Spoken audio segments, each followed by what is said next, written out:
Dear Swami Kriyananda Ji now. Happy Master's birthday.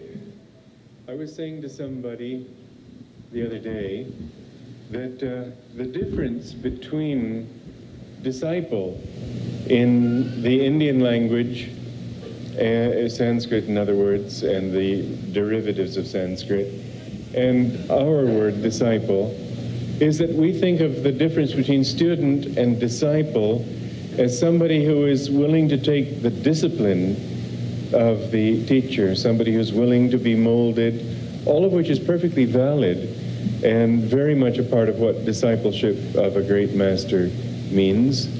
But there's one very, very important connotation that is left out, that is more important than the discipline. In India, the difference between student or shishya and chela or disciple means the difference between somebody who is out there taking notes and not really committed and somebody who is your child. Chele means child, and a chela is the son of the guru. And a child, of course, has to be disciplined and taught and molded and all those things, but the main purpose of it all is the sense of being a child of the guru, a friend of the guru, a part of his family, the heir to whom he passes on his wealth. And this kind of love that Master brought to the West and into our lives is what makes our contact with him really important. Otherwise, what you get in religion is fanaticism and a certain amount of exclusiveness that, well, you're not able to take this thought, you know, and a very sort of a holier-than-thou attitude. It's all very sweet and very beautiful. I'm reminded of one time at the Lake Shrine where Master had musical programs and the public would come and they would see the beautiful surroundings and listen to the concert under the stars, and it was all very lovely, and then they would go away.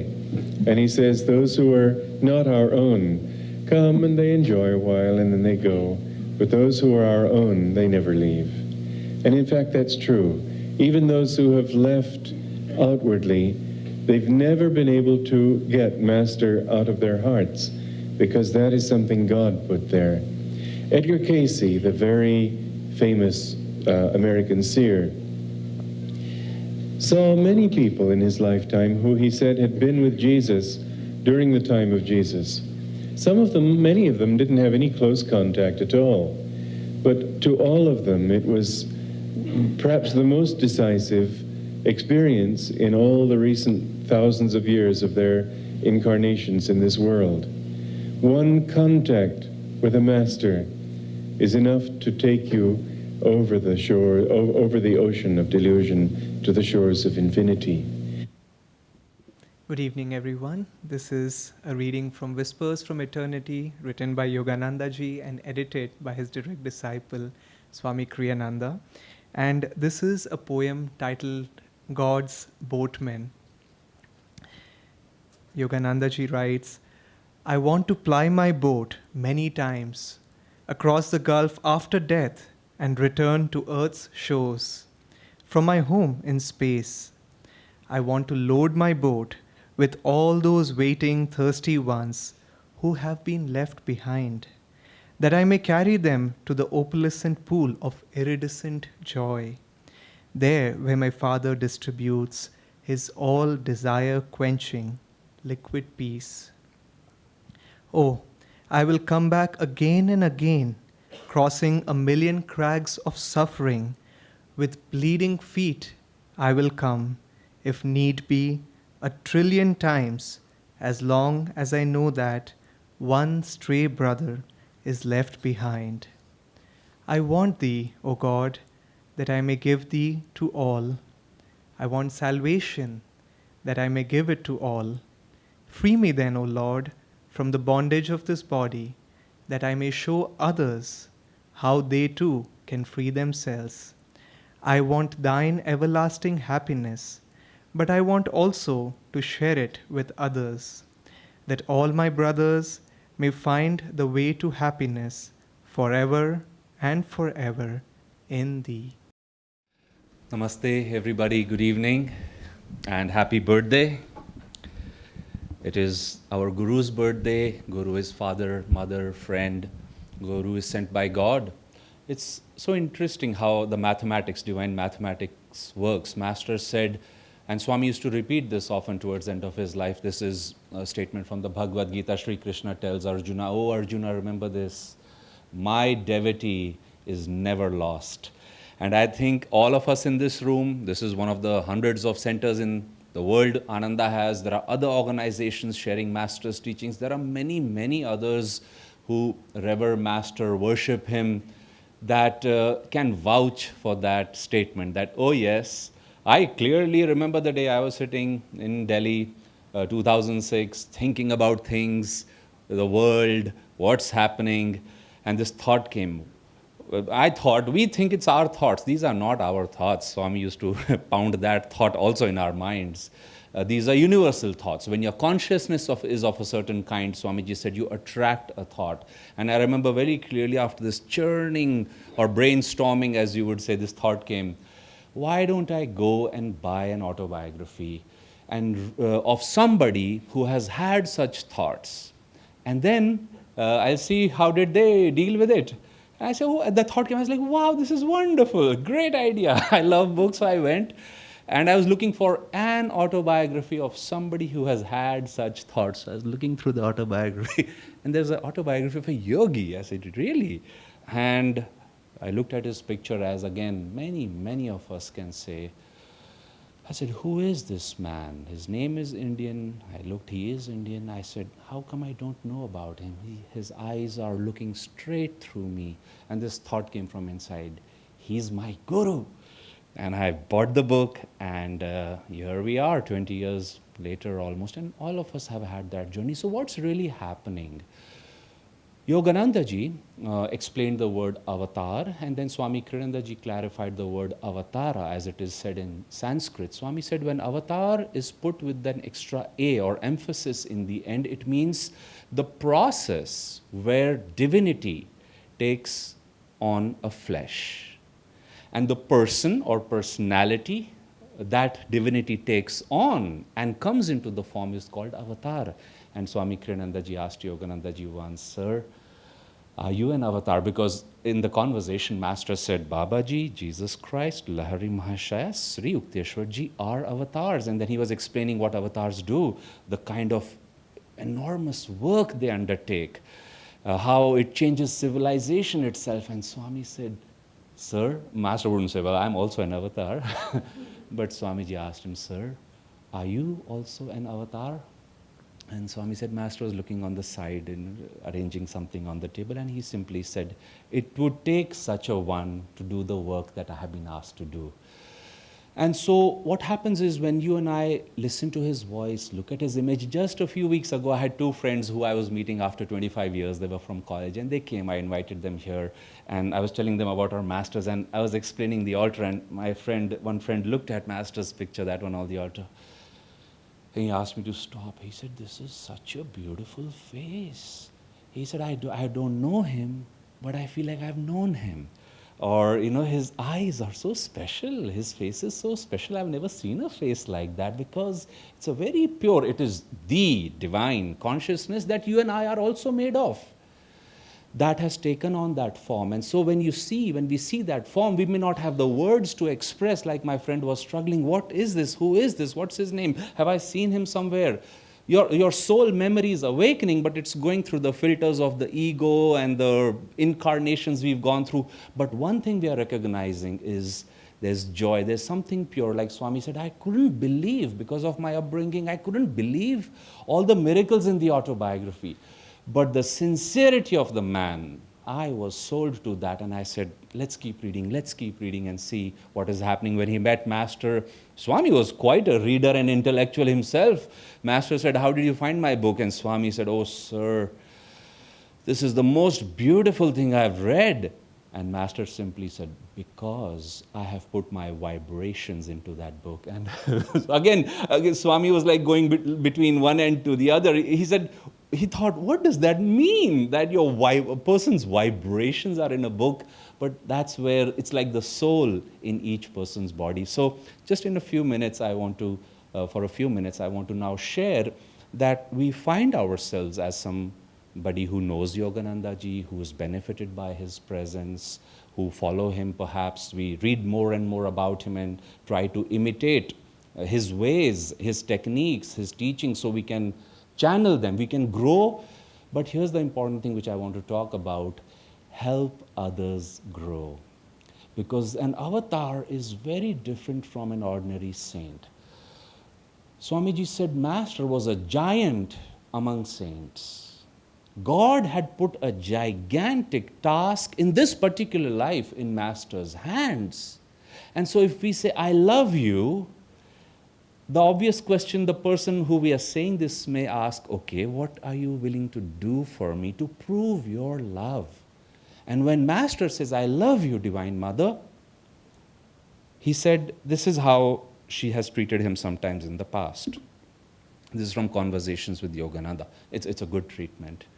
To the monks, this is Swamiji narrating, to the monks during this late period of his life, he said, when I see that God wants me to be born again in another body to help others, and when I see that I am to reassume a personality, it seems at first a bit like donning an overcoat on a summer day, hot and a bit itchy. Then he concluded casually, I get used to it. And then this is another line Master says, I have been, among other things, he's talking about his past lives and past incarnations here. He said, I have been, among other things, a ruler, a poet, a warrior, a hermit many times. My role, and then he goes on to explain, you can read it in this book, that why he had a certain aptitude for certain things. But in this particular incarnation, obedience is not a one-time thing. If I love you, let me continually stay in touch with you. Let me talk to you. Let me ask and feel how can I do not the least, but Kriyananda ji said the maximum. I'll share just one or two things because Swami Kriyananda ji, of course, wrote 150 books on different themes and subjects. Swamiji told Master, I want to be a hermit. Master said, in this life, you will have an outward work and you better learn to like it, Walter, because that's what you're going to have to do. So Swami fortunately learned to like it, like Master learned how to wear an overcoat on summer afternoons. And then Swami went about, he said, I pulled up my sleeves and I went about my life and did what I did.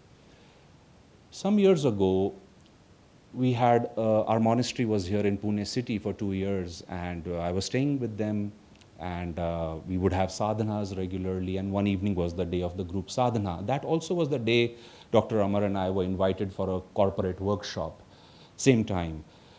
So I was inwardly bemoaning my fate, my karma, my life, and I said, you know, here I am, I'm missing this meditation, and I'm having to go there, my brothers are meditating, and the time was passing, so I picked up my shoes and tiptoed through the living room, which was our temple, went in the lift, and Amar was waiting for me. I went for the workshop, but this thought was coming, why do I have a life like this? But Swamiji had told me, I want you to make the teachings practical in everything. And Jayaji has taught us, when an invitation comes, you take it up. It's a sign. So an invitation had come, we were going. Anyway, we did the workshop, and I felt good. It was peaceful. Meditation was really peaceful. Because it was very peaceful for 3 minutes, we get 1 hour to do all these things. I extended it by a few more minutes. And then I asked people, how was it? Did it make sense, what we shared, what we practiced? And somebody said, peaceful, peaceful, very nice. And one person said, I especially liked the sitar music you were playing during the meditation, sir. And I said, before I could say anything, his friends said, wake up, wake up. This was a meditation, not dreaming and sleeping. There was no sitar. He said, no, there was the most beautiful sitar music. I don't know how you played it, I don't know, but then I said, look, I did not play it. But I'll explain because it has happened. It's the sound of the Manipur chakra, which can be heard in meditation. But what did it teach me? It was beneficial to him. What did it teach me? Clearly, I felt Divine Mother twisting my ear and saying, oh, so you thought depth is found only in a monastic meditation? not in the corporate rooms and suits. Another time we were doing another workshop, and this was for the Indian Army for certain privacy reasons. I will not be divulging things, but they said, we want to see how Yoganandaji's teachings can be shared with family, children, education, armed defense, navy, military officers. And we said, okay, so we were going week after week. The last day came, it was a very critical point between India and some of our neighboring countries, and a very big escalation could have happened. So anyway, workshops were lined up, so we were doing it, high security everywhere. Workshop ended. This man came to see us off at the parking, and he was thanking us. We were thanking him for the opportunity. Then he looked here and there, left and right. There was nobody. He said, you know, I just got the news that this thing has been averted and all the things we all were praying has happened. I said, really, really? And then he says, I believe Yoganandaji's hand was in this. And then he really shared something about a particular officer who was very key in this whole thing. He said, he, by the way, was my student. The last few weeks I was praying to Yoganandaji to bless and guide him. And I'm not trying to say Yoganandaji is help everywhere. On one level, they do help everyone. Master once came and to somebody who already had a guru, and this person said, why did you come in my dream and vision and bless me? Is it because you are my guru? And Master said, no, you have a guru in India. I came to bless you because I am a special dispensation of God. So great is our fortune, friends, that Master has found us. We have found him. He took birth yesterday. If you're interested in Mumbai, I shared a story of how Master came in the physical form some years ago to somebody, because the mind can sometimes tell us, oh, he's now left. But that is not the case. He was with us, he is with us, he will always be with us. Our duty is to do what he asked us to do, and then we must not be here if we were not already feeling it. We see the results and we share them with others as he told us to do. Many blessings. I'll invite Amit to share now. Well, a very happy Master's birthday to all of you. You won't wish me the same? Thank you. Thank you. It's not that I'm saying it's your birthday, it isn't mine. Yeah. Yeah.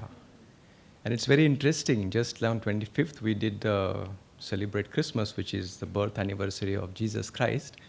And today is Yoganandaji's. And generally, when we celebrate birthday, we do offer gifts, isn't it? When I was a child, first time I heard this concept of return gifts, and I was overjoyed. I knew birthdays were fun, but I didn't know they were so much fun. But today is not about return gifts. Today is about the gift. Generally, when we go and sort of look for someone to, okay, I want to, what do we consider, what would make that person happy, isn't it? So today is the birth of, Dr. Aditya said, it's not just a person, something which has been offered to all of us, which is, we can't even put into our words, and then the type of gratitude I think most of us we feel here. And yet there is a desire to give something, isn't it? And what will please the Master? I think most of you have attended Kriya initiation or the disciple initiation, isn't it? So when we do the Kriya initiation especially, there is a particular chant we play, and there is a time it comes where the Kriya Acharya comes and showers the rose petals on all those who are present. And they say, okay, feel that as if like the masters themselves are showering these rose petals on you, because they're overjoyed. It's very interesting to see. You know, we all congratulate each other, okay, you have received Kriya, many blessings and whatnot. But you see, the most one who is actually more happier than us is the Master himself. Because the whole purpose, as Dr. Aditya was talking about, why do they even come? There's no particular other agenda than the thing to give us an opportunity to those of us who are ready to continue walking the path and hopefully finish that journey. And that is the only motivation for which this existence for them is there. And every time when anyone comes and say, I will or I do, there's a rejoicement, there's a fulfillment to that prophecy. It makes sense. Jyotiji has been writing many blogs. He is inviting, again, Master also invited all of us to sort of make a New Year resolution. And I say, when we want to make a New Year resolution, not only for today, can we find a way to please the Master? When Swami Kriyanandaji left the body, many, again Dr. Aditya and Dhyana ji can say more about that also. We will try to find a way to grill them later on. But many were sort of in physical presence of the Swamiji. But when they left, all of a sudden he was not there. So one of the devotees, she was saying, it was very convenient because you can just go to him and say, Swamiji, should I do it or not? And he would say yes or no answer. Done deal. He says, no, drop the thing. No, he wasn't there. So what to do? Then she goes on saying, I would still continue doing what I feel Swami would want me to do, and then I will ask him inwardly. And if he actually wants me to do that, then I could feel him smiling inside my heart. He was happy. He said, I'm doing the right thing. And I invite all of us here to take that as a practice. So many things we do to please each other. Each other is good, but even to please ourselves. But if we take these things, is this thing pleasing the Master? And how would we know that? They're not there to tell us, just like each other. But the same thing as she was talking about, if you can try to feel it. And if we get used to that kind of a feeling, that kind of an experiment, and the moment we live it, because the fulfillment is already there in the moment we feel that kind of a resonance. And then outward things don't matter as much. I'll end with one short story. This is from the life of Joan of Arc. Very beautiful story it is, and I would encourage you to watch that movie if you like. Very short life she had. She started and ended as a teenager itself. And while she was young, she used to get visitations from many of the angels and saints, and then they would ask her to do heroic things. Anyway, she continued doing that, but at the end betrayed by her own people, and then finally the English caught her. And now there is a prosecution going on. Because she's claiming that she can hear the angels and then the saints are coming to her. She said, this cannot happen. You're just an ordinary girl. This is blasphemy. If you don't deny it, you will be burned to stake. See, these were very difficult times. But now John, just a little teenage girl, she said, but this is true. Nothing doing. Either you renounce or you will be burned to stake. One father used to take care of her at that time. So he comes and they say, John, how does it matter? Just say to them you don't hear nothing of it, and then they will let you go, and then you continue. Her heart is not allowing that. She's sort of inside, there is a great revolt. And actually this is the time when the visitation, she used to sort of just have them like friends. They're not coming. So she doesn't know whom to ask. So finally that one fateful night she decides, okay, I'm going to acknowledge, okay, fine, I don't hear anything, maybe I'm crazy. Please. And she sleeps with that. Her heart is very heavy. And in that night, again, all those visitations return to her. The saints and angels who come back. And in that, she can feel that Divine Mother is smiling in her heart. Next day morning, they return, say, okay, are you ready? No. It's done. I hear them. I feel them smiling. You do what you want to do with me. And they did. Finally, in a few days, she was burned to stake. The person who actually torched her pyre goes to that father and says, Father, forgive me, help me. I just burned a saint. But she didn't care, you see. That is the power of that smile. The moment we realize, moment we even feel a little touch of it, the fulfillment that we're seeking is already there. Outward circumstances, the result of its success or failure absolutely is just a secondary thought. So this is the year when we can actively practice that. Yeah, I'm going to do things to please Him and try to feel it more and more. Om Guru. It's a very special time, as we can all feel. And it's so beautiful to hear Swamiji saying that, yes, we have a wonderful path, we have teachings, we have so much, but really we're the Guru's children.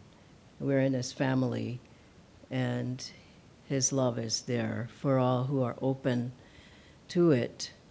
And it's such a wonderful thing to think how we're here in India and we think, there are many Himalayan yogis, maybe masters, who are up in the Himalayas, in caves maybe, or roaming along the Ganges.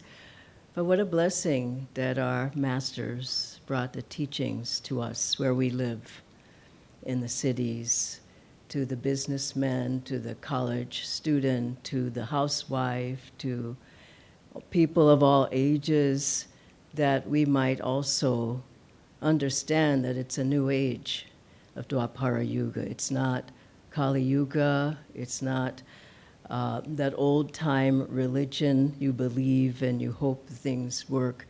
Yogananda ji brought very down-to-earth, practical things that can work for you. And he himself lived in big cities. He founded his organization in Los Angeles. He lived in Boston. He traveled around America teaching. He wasn't in the mountains. And with Lahiri Mahashaya, Babaji told him, you go back into your work, your children, you show people that they too have a chance to meditate, to seek God where they are. And I think of Swamiji's life. He traveled around the world. He taught thousands of people, as Master did. He wrote all the books, 150 books. He wrote 400 pieces of music. He taught people these techniques.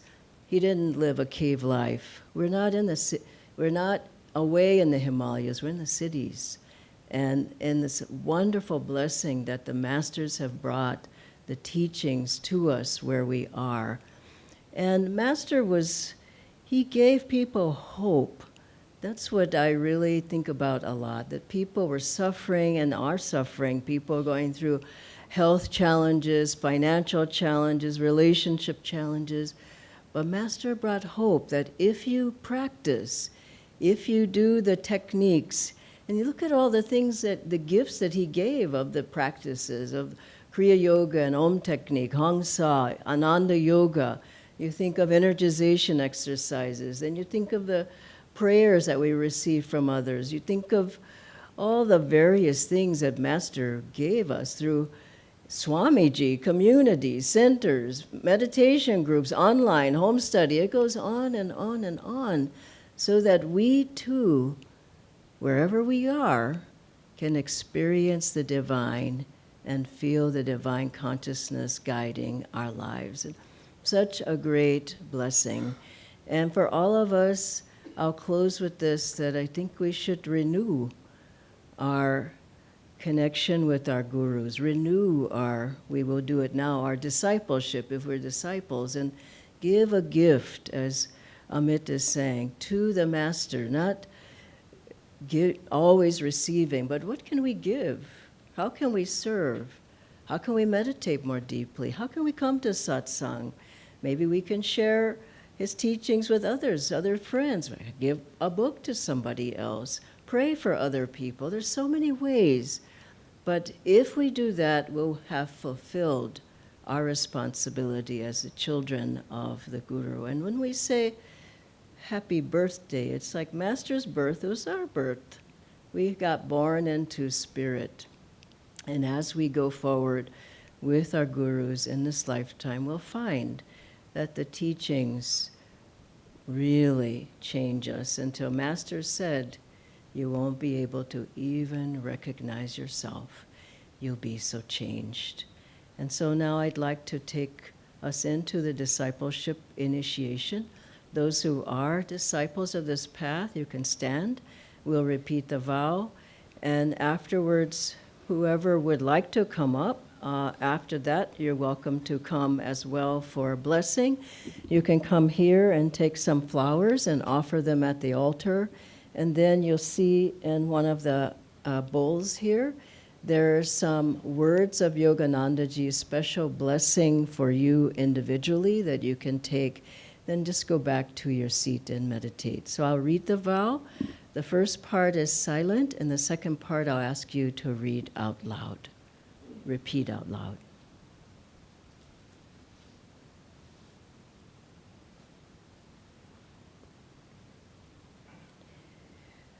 mentally repeat these words.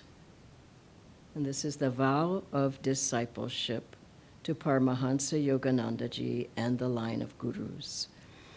Heavenly Father, Divine Mother, Friend, Beloved God, Jesus Christ, Babaji Krishna, Lahiri Mahashaya, Swami Sri Yukteswar ji, Paramhansa Yogananda ji, I bow to you all.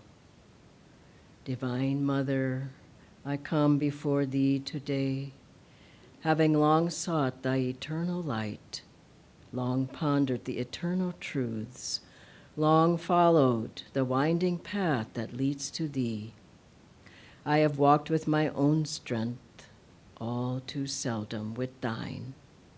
I have walked with the thought, I want this from life, these answers, that guidance, this pathway, or that. But I have seen that as often as I made claims on life, it eluded me. As often as I presumed on thy will, it turned away from me. Ah, too long, Mother, have I sought thee for myself, not for thy love. I know now that without thy strength added to mine, infusing it, I shall never find thee. Thine is the power, the grace, the infinite glory. With loving faith, now I seek thee through the ray of thy light that thou hast offered me. I will ascend to thee, not by my power alone, but by the power of thy infinite love. I am thine, Mother. Be thou eternally mine. Repeat after me, all disciples of Paramhansa Yogananda ji and the line of gurus. I offer myself, in service, and devotion to your cause and to the ray of the divine light as it is represented by your channels, Jesus Christ, Babaji Krishna, Lahiri Mahashaya, Swami Sri Yukteswar ji, and Paramhansa Yogananda ji. Accept me into this family of self-realization and make me also, through them, an instrument of thy blessings. Thus as I receive, may others be blessed also to receive. I will join my energies to those of my Guru Bhais, my spiritual family on earth. I will cooperate with them, and especially with the living representatives and guides of my divine line of gurus.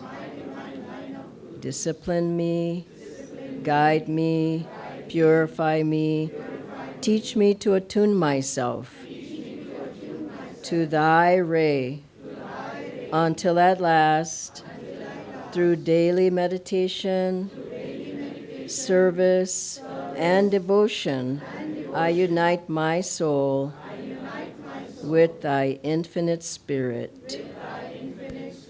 Om Shanti Shanti. Sing O Master, and feel free to join us in the O Master part.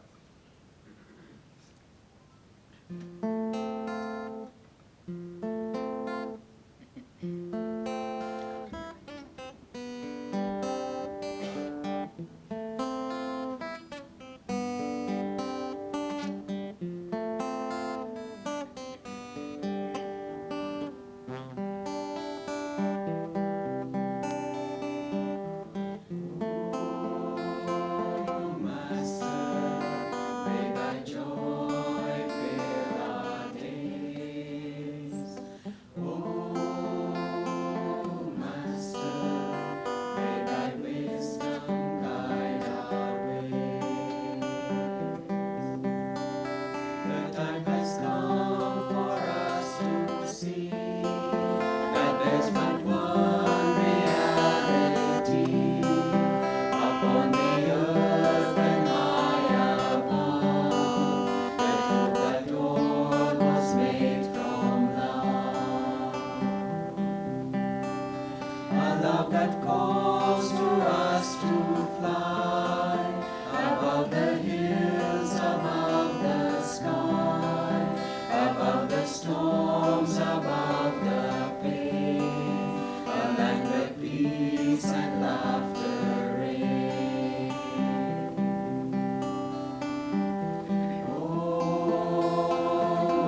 thy wisdom guide our way.